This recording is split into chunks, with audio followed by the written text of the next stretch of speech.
Now, you might be asking, what is the importance of a trustless network? Why has this taken so long to solve? Why is it unique?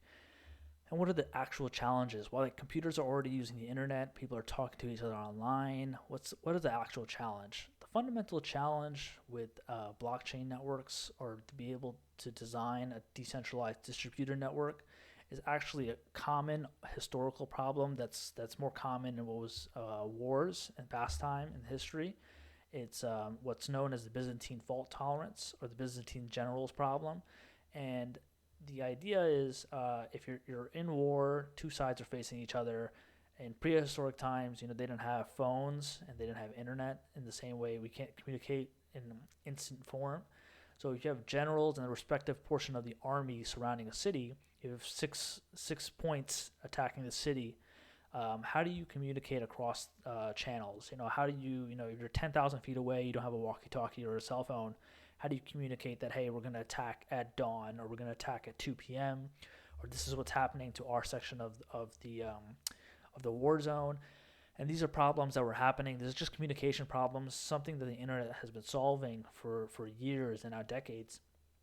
But this is the first time when you use math and computational problems, you can have hundreds of thousands of computers validate these hard equations and say this is what's happened in this part of Asia. Someone has sent someone $10,000, and 15,000 computers can verify that transaction has been done on chain, as opposed to doing something off chain between a bank and a counterparty. $15,000 was sent, and only two people can verify and validate that transaction. Now we have solved for the Byzantine fault tolerance. Now we can do high throughput, scalable at low cost, and it's semi-trusted. You can add new forms to the software and say, hey, there are a lot more people validating these transactions, whether there's a full node or a light node, and they're just saying that this is happening on chain. It's been validated and it's important. So we come down to the agreement of Byzantine problems.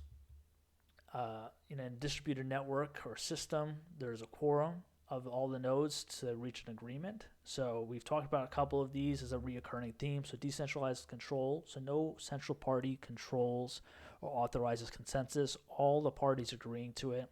It has to be done in low latency, so in a few seconds. We talked about Bitcoin does it in 10 minutes. Other chains do it in other variations. And there's flexible trust.